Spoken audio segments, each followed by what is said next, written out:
Hey, welcome to another Sunnyside design video. I'm Steph. I'm Michelle.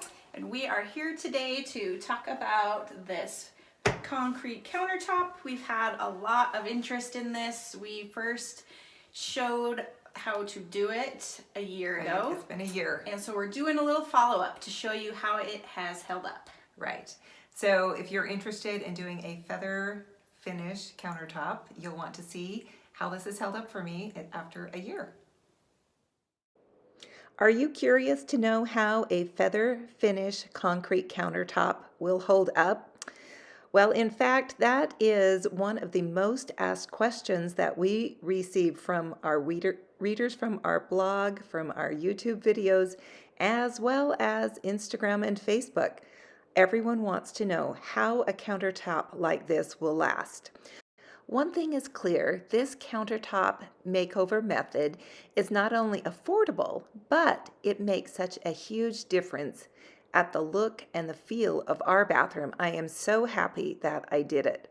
Of course, there is a fair amount of work that goes into a feather finish countertop, but in my opinion, it is so worth it. Now, if you're curious about how to use the feather finish product, you can click on the link on the card up on the video, and it will take you to our original video of how we made this countertop. Just take a look at the feather finish countertop right after we finished it. I believe the countertop looks practically the same as when we finished it back in March of 2020.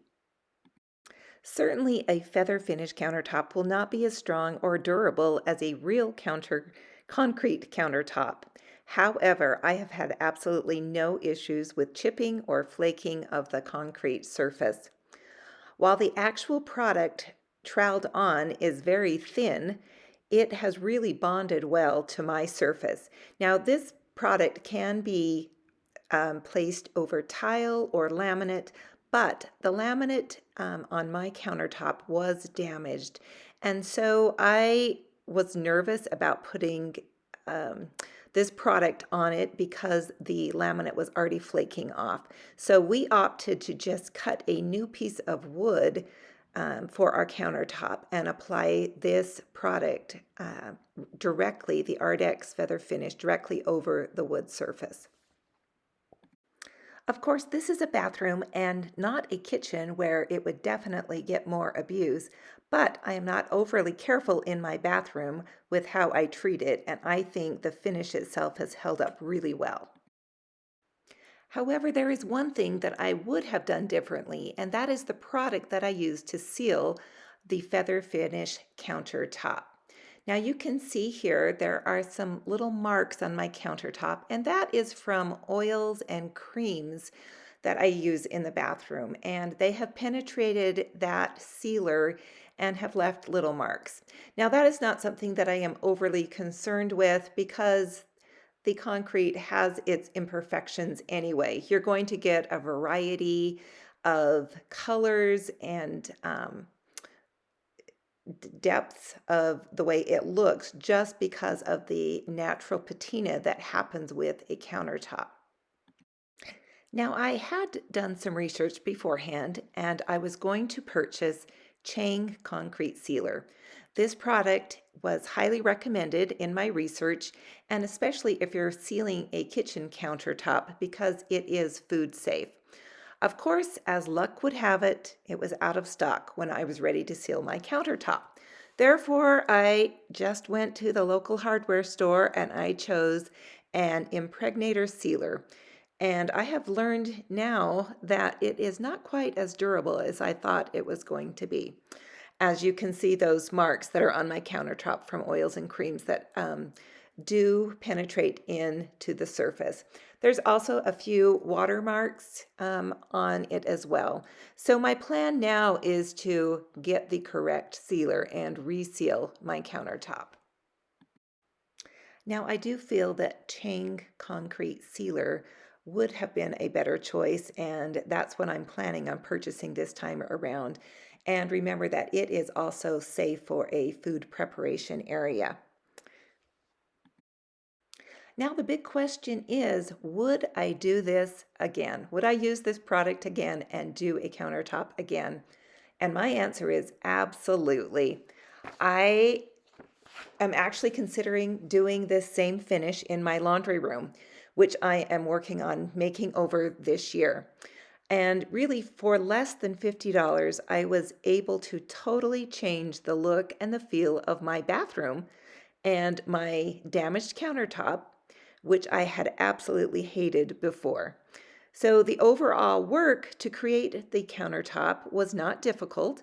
In fact, it's really quite a simple DIY. You trowel on the product and you sand between layers until you get the finish you want. And it really only took me 2 afternoons to actually finish this up. Now, I realize that a bathroom counter is a lot smaller than a kitchen, but I feel that it's a doable project. To sum it up, I would definitely do it again. I'm happy with my feather finish countertop, and I would recommend it to you if you want to make a dramatic change to your kitchen or your bathroom on a tiny budget. I believe that this countertop has a unique and beautiful patina that adds depth to my room. So the big question is, do you have any budget-saving ideas that you would like to share with us? We are always looking for unique and creative ideas on a budget, and we would love to hear your ideas. We'd love to hear from you. So drop us a comment and tell us what you think. So if you love the look of this countertop, make sure that you give us a thumbs up and make a comment. We would love to hear what you think about this countertop. It's really inexpensive to do, and yet it looks amazing. Yeah, it's really cool. This bathroom redo that we did a year ago was on the cheap side. We really wanted to spend. But it doesn't look that way. It doesn't look that way. It looks kind of high end, and so I get that look of a concrete countertop with a fraction of the cost. It only was about, I had the scrap wood, so I think it was about $20. So gosh, you can't go wrong with that, can you? So anyway, we'll have links to the actual tutorial if you actually want to see how to do the countertop as well. Yeah, so be sure to stick around through the whole video. Again, like our video and subscribe to our channel, and thanks for being here. So we hope you liked this video and got the information that you needed. Be sure to check out those other videos, tutorials, and be sure to comment, ask questions below. We love hearing from you. And be sure to also follow us on social media. All of our links are below. And as always, here at Sunnyside Design, we hope to bring your home to the sunny side of the street.